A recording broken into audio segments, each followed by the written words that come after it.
Welcome to the Leading Visionaries podcast, featuring stellar conversations with emerging and established leading visionaries. Thanks for joining us today as we celebrate and spotlight the leading visionaries who are thinking differently, seeing new possibilities, have the courage to dream big, take inspired action, and create conscious change all around the world. Now, here's your host, Anjel B. Hartwell.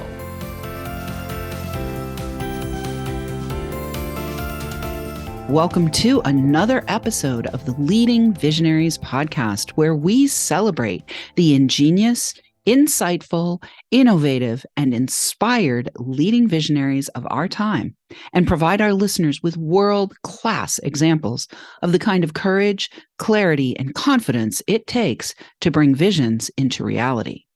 This is your host, Anjel B. Hartwell, and today we welcome our special guest, who is also the voice of God on this podcast, Lou Diamond. Lou is a professional speaker, sales and leadership consultant, award-winning podcaster, and 2 times best-selling author. Lou has made it his life's work to help businesses, leaders, and brands thrive through the power of connecting. His innovative connecting tactics have helped hundreds of companies across the globe explode their sales, retain their clients, and build a thriving culture.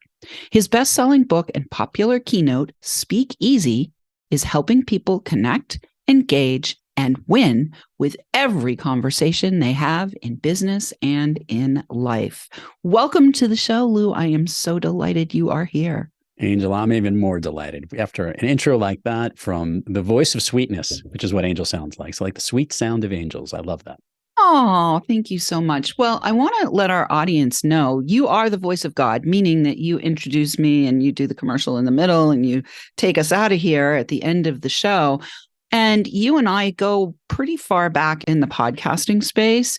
So I just wanted to, kind of presence our audience that we do have a relationship with one another and it's grown and it continues to grow. And I just want to express right from the get-go my gratitude to you for being just who you are, and to let the audience know that, beyond the wonderful bio that I just read, Lou is someone who is one of the kindest, clearest, and most connected people that I know. And the reason he is so connected is because his heart is open. And, I just want to honor you and appreciate you for that, because it's a rare thing in the world to see somebody who can create so successfully and so compassionately. Like the word just keeps wanting to come of compassionately. You're just one of those rare people. And I am just so honored to have you in my world and grateful. So thank you for being who you are, Lou Diamond.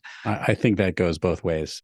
And I feel the same thing. So yes, and all the years that we've been through podcasting, and I say this often to people, what's one of your favorite things about podcasting? And it's the ability to connect with this network of incredible other podcasters like Anjel. Mm-hmm. So we've had that relationship over time, and obviously other ins and outs throughout all the world of business and the things that we do. So it's really great to be here, and I'm excited and honored and really flattered by your comment just before. Oh, well, Lou, you are a diamond, no doubt about it. You are like one of my favorite gems on the planet. All right. Well, let's get down to business here, and let's talk, Lou, about a little bit about you and how you ended up being in the speaking business, how you ended up being a podcaster. Were you the kid who would get up on stage in, middle school and be like leading everybody in the cafeteria into some adventure, or is it something that came later in your journey? Well, that's a great question. It's really interesting. I think it was always there. I always liked the ability to perform and did some elementary school plays and moved right in the middle of middle school. So I would say that I may have taken a back seat to that. And I played sports, and sports was a part of my life and stuff like that. And right before I graduated high school, my junior year, it was my sophomore, junior, I can't remember which year it was. And there was one of the plays at the school, and I remembered seeing my fellow classmates up doing a musical. I think it was Grease. And I was absolutely saying, I cannot leave this school without getting back up on stage. And I did. And I auditioned for some other play and some other musical, and then did it for like my whole senior year. And work and life kind of got out of the way. And I think it was always calling me to bring people together and explain and share with people how to bring them together. I think that's the weirdest thing. And that all started from a performance. So yes, I was definitely a wrangler of friends and people and always trying to get activities.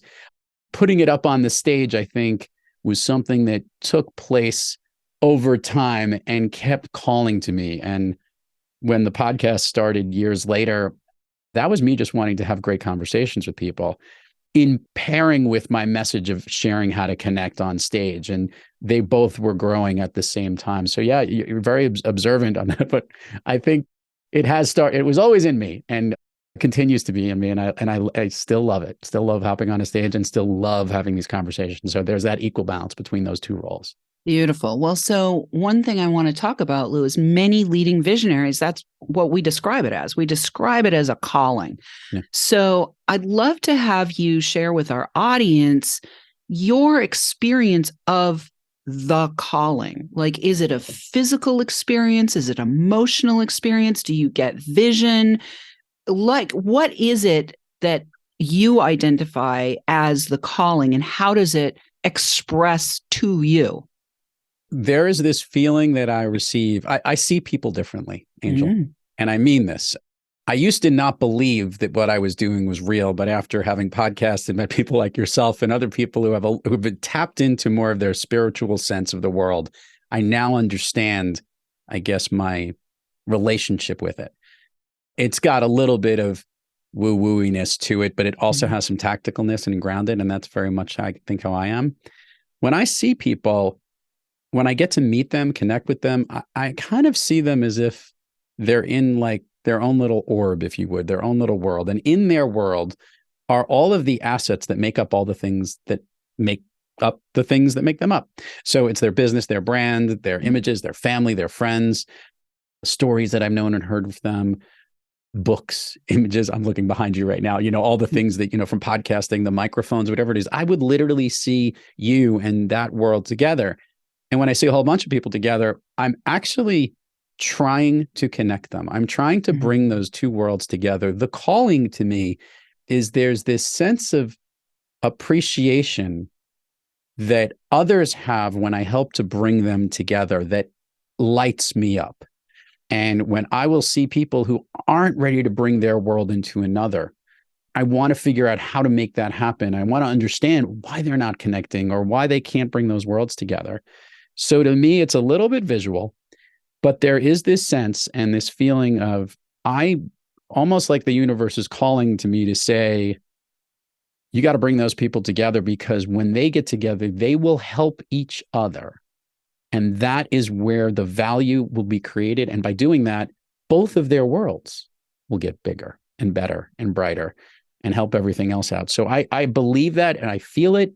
It excites me every day. And it could be from a simple email introduction to bringing people together, to in person with people to bring them into the world, or working with sales teams to better connect to customers and leaders to better connect to their people in the organization. To me, it's all the same, bringing all those little orbs and worlds together so that people can maximize, be more efficient, more productive, happier when they're connected together. That's the calling-esque feeling, sense, vibe that I get whenever I am around others. Right. So what I'm hearing there is both the seeing and the feeling is going on for you. I want to talk about these worlds, because sometimes people's worlds are really full. So Lou, you were talking about these worlds that you see. And I think a lot of us in the current culture are really busy all the time. There's always this busyness, like everything is full. Like my schedule is full, my life is full. So when you see these worlds that need to be connected, how do you help somebody who has, whether it's a CEO or a salesperson or a podcaster or whoever it is, that they're supposed to connect with somebody else? But part of connecting is making space for a new connection. How do you help with that? That's such a great question. It's funny because I heard this once before, and I think your listeners might relate to it. And I apologize if this gets a little mushy or woo-wooey. Let's just talk about our hearts for a second, Anjel B. Hartwell. Our hearts, I believe, have an endless capacity for love, to let people in. I know we have soulmates. We have people that we love for our lives. And there were people that we loved when we were younger, and maybe, that love might have faded or whatnot. But we have the ability to let people into the windows of our heart in so many different ways in our life. And I truly believe that there's no limit and cap to it. I think the more we do it, the better. And obviously, there's only so much time we have to go around this planet. And the people we get to connect with, we don't have the opportunity to let them all in to be able to share and feel and love that way. I think connecting is similar. And I recognize from a business perspective, obviously, if you're trying to connect to businesses from sales or leadership, there's only so many clients you could take in each day. However, I do believe that relationships are things that can continue to grow and evolve over time and can continue to be added on. And when the currency of connection, Anjel, which I believe is help is the currency of connection. When the help is needed most, that is when the space is made for the connection to be made to help the person out. I will use this example right now. You know that I've been running a program where I've been helping other podcasters help to grow monetize their business and stuff like that. Well, someone who wasn't in the space just yet, Hyatt was a guest on my show years ago and saw this communication, reached out to me and needed help in something very similar to what I do, but it was related, and knew that they needed to come to me because it was at that point that she's like, now I need what you have and your help. And by the way, we're squeezing in and figuring out how to make that help happen in the timeline that works for both of us. So I believe you are correct. Space needs to be made to keep the connections in our lives and keep them active, because it is hard, right? We want to stay in contact with those people. We want to keep touching base with them, and it's hard to do. But what I find is the ability for us to take those relationships in is limitless. And the ability to devote the energy we need to is most focused when help is needed most at that time, when we have the ability to help those and the others have the most pressing needs. And if you think about the clients you have or the work you do, you're probably working with the people that you're helping the most, who need you the most right now. And there were ones that probably faded off because maybe you helped them and you got them on the right track, and now they've passed off, and now others need that priority. It doesn't mean that they're not part of your connection. It doesn't mean they're not part of a relationship. It doesn't mean that down the road you can reconnect and reestablish that help. So I think it's that threshold of how much help we can do at the time, but our capacity to connect shows no limits in my mind, is what I believe. Well, Lou, one of the things that I just really want our listeners to hear is how much heart you carry. Like, you are definitely so powerful in that way. So what I want to say now, Lou, is you're right about this idea of we make the connection. It's really about the initiation of the connection, and then the trusting that the timing will work itself out, and that we will also come back around again and again and again. Interestingly enough, I just came back from a conference, and at that conference, I saw people that I hadn't seen since 2014. And we dropped right in and had great conversations. And so I totally agree with you that when the timing is right, that we will always come back around to those people that we are most needing to be connected with at that particular time. So we're going to take a quick break. Listeners, are you a leading visionary or in the role of leading other visionaries? Consider joining our community and sharing your feedback and takeaways from each episode. We invite you to join us and support this podcast by making a donation at leadingvisionariespodcast.com. Interested in finding out more about how you can receive support for getting your vision out of the air and onto the ground? You can apply to qualify for a complimentary consult with me or a member of my team by clicking the Connect with Anjel button on the website. Please be sure to share this show in your own spirals of influence with the people who you think might benefit from our content. I want to say a huge thank you to all of our listeners who are downloading, rating, and reviewing. We're welcoming thousands of downloads from all over the world. Going to shout out this week to our listeners in New York, where Lou is, and we will be right back with Lou Diamond. The Leading Visionaries podcast is brought to you by the Creative Age Consulting Group. Are you the one who thinks differently, who is called to create a significant conscious change in the world, who is seeing and dreaming of a better way for your industry, your community, humanity? Creative Age Consulting Group is hired to guide leading visionaries just like you, who who want to break through the static in order to clearly express and confidently enroll support for their vision in a way that makes it inevitable that it will come to pass. Your word is your wand, and as the leader, your ability to articulate and communicate your vision is essential to its materialization and monetization. Please enjoy with our compliments a free copy of the book, Be Heard by Millions and Live Your Destiny, which was a #1 new release in 3 categories to get you started. The book is yours by visiting gift.leadingvisionariespodcast.com.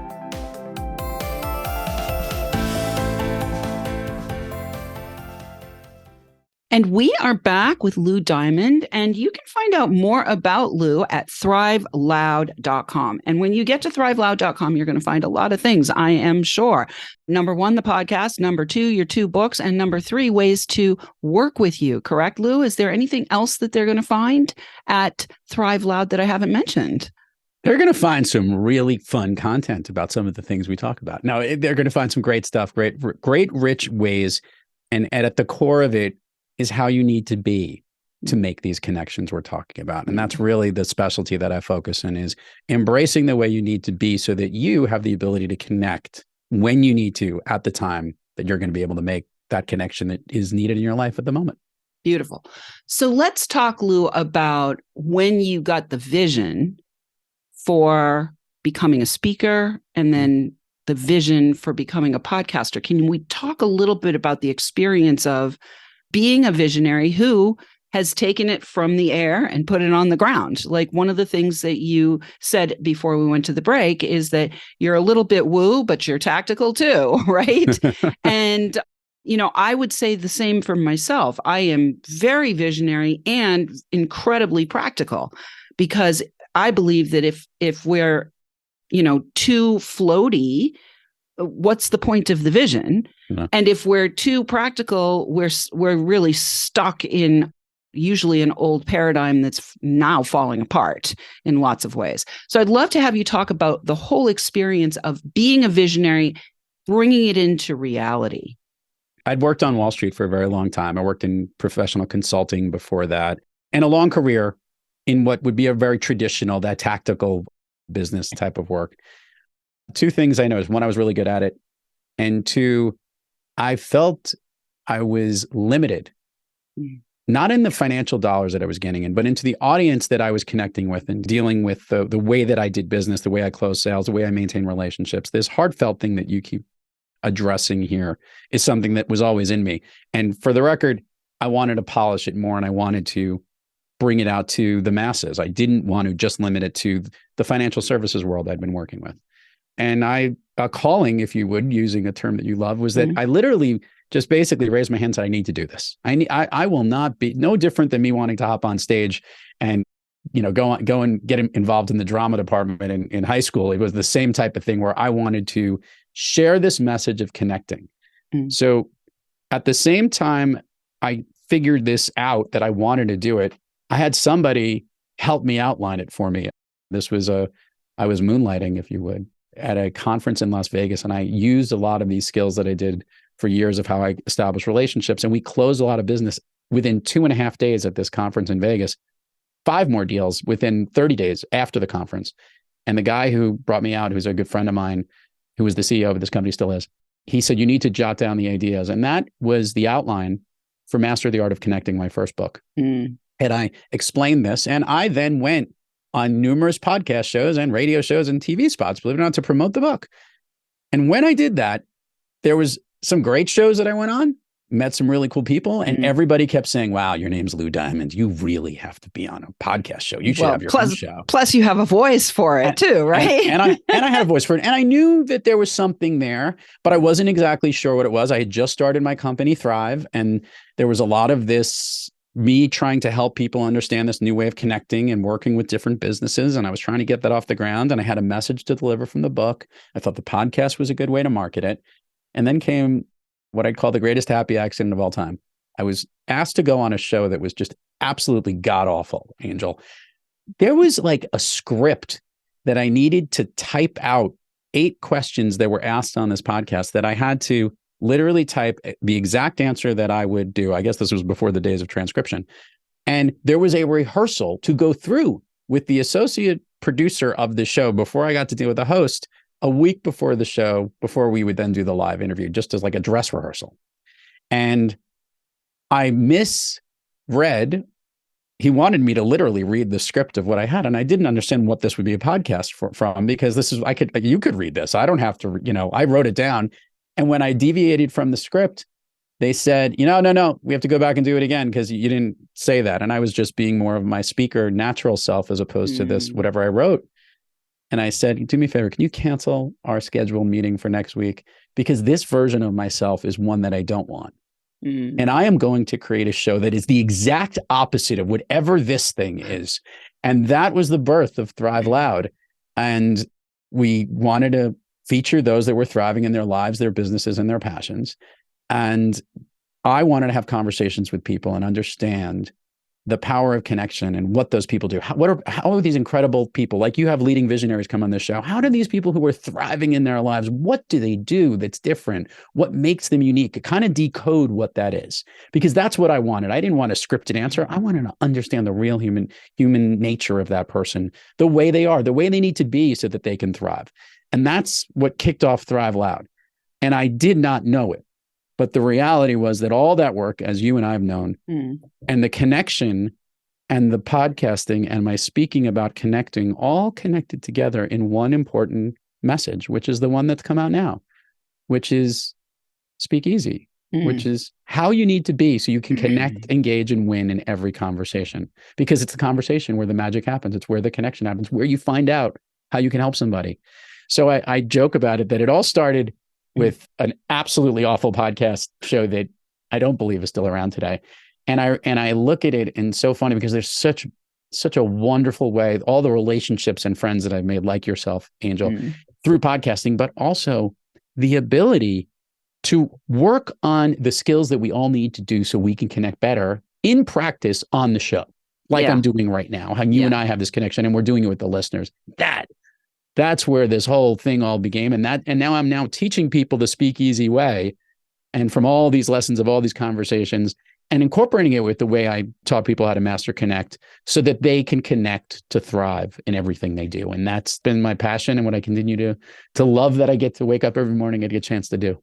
Well, I think the important keyword, Lou, beyond the word connection that I always associate with you is thrive, right? And so, your entire vision, your entire structure of your business and how you serve in the world and how you show up, the thriving is that North Star that you're aiming for everyone.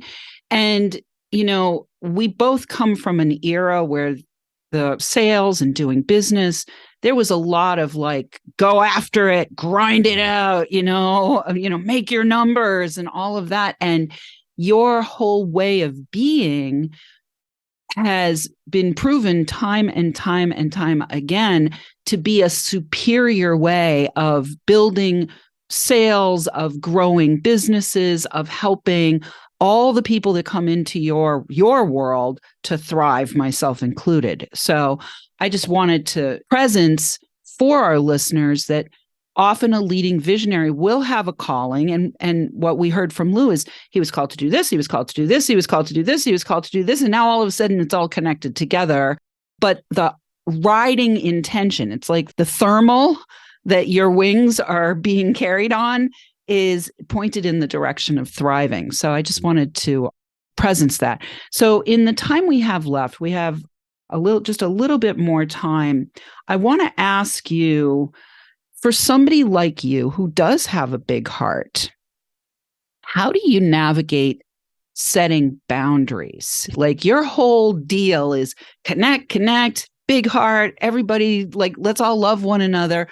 Sometimes for people like that, setting boundaries can be really difficult. So how do you set boundaries in your life and in your business so that your vision can continue to thrive? It's a great point, because you can head off in different tangents. And if you're not too careful, I think I can summarize it in and I do this often into, if it doesn't fall into the two, I use my fists as I'm demonstrating here for those who are watching this and the listeners.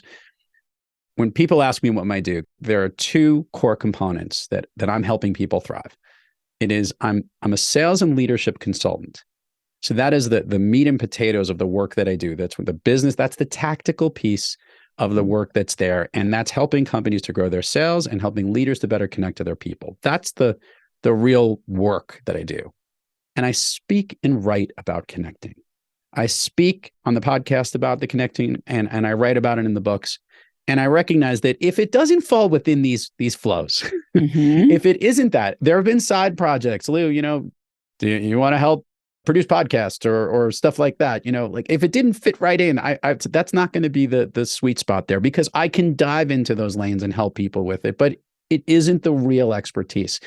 The other part of that speaking and writing about connecting, that speaking is helping to teach people the lessons that I've learned. And that's a teaching piece that I love to do. So anything that doesn't fall within that, that's where my boundaries have to be. I've jumped into other fields. I've helped with other things. I've helped because I do have a natural connecting things. I've worked with VCs to help them figure out and assess certain companies. It didn't fit very nicely into this. And I recognized while there may have been a good payout or a good opportunity, it didn't fit the mold for the business of Thrive Loud. So I keep everything into that lane as best as I can. Yes, my heart opens up to try to help people in certain ways. I have plenty of people who will call me up and need certain coaching or development or whatnot. And if it fell into leadership stuff, yes. But if it started to divide one way, you are right. Your boundaries are important. I've been learning a lot more about them of late, but you are correct. I try to keep to that core as best as I can, because I've learned, and I help a lot of my clients do this, that if you do a few things really well, that's what you're known for. And that's where people will go to you for. And that's where you have the ability to thrive the most. If you try to stretch out to all these different things and stretch your boundaries in bigger, wider ways, it's hard to get a lasso around that and do all of it well. It is an active thing that I work on. Probably at times I'm maybe a little bendy where I'll push those boundaries, Anjel. So I try to keep myself in the lanes that I need to. But yes, that's my goal, is to keep them in those two buckets as best as I can. Well, at least you have clarity about what at least you have clarity. A lot of visionaries can have such vast visions that, they feel like I'll out myself. At one point I had 27 different projects going on at once. And my first husband came in and looked at my desk and said, just pick three. Just pick three. I don't know how I look at guys like Elon Musk who have so many initiatives, like from Twitter to SpaceX to Tesla to this. I don't know how these people do that. Like my brain focuses in certain areas, and I see and I'm impressed by it. But I'm even more impressed by those that are able to do it and do that well. More people, I think, to your point, just keep the things that you're the core best at. Just because you don't want to overwork and fail on the stuff that that you could over deliver and really bring the best out of somebody. And I think boundaries, they are important. Thank you for making me talk about it here, because it's a reminder for myself, and I'll listen to it again. All right, beautiful. Well, we are at the end. Thank you so much for being with me, Lou. Reminder to the listeners, you can go to thriveloud.com and find out a whole lot more about Lou. And listeners, we do love feedback. Please let us know what you thought of today's episode by joining our community, sharing your takeaways, asking questions, or submitting guest suggestions. You can weave your visionary thread into our fabric by opting in on our website at leadingvisionariespodcast.com or by interacting with us on social. Look for the handle at Leading Visionaries Podcast on all of the major platforms. Thanks for tuning in. Keep your eyes, ears, and hearts open. And remember, you are here to create conscious change. Thanks for tuning in, downloading, and listening. Be sure to rate and review Leading Visionaries on Apple Podcasts and share with other people you know who can benefit from today's episode. Leading Visionaries is the premier podcast series for informing, activating, and inspiring the leading visionaries who are called to create conscious change and know that now is the best time to welcome wealth and cultivate a web of collaborative support to bring their vision to life. We invite your feedback and guest suggestions and invite you to subscribe to our mailing list to be notified of new episodes at leadingvisionariespodcast.com.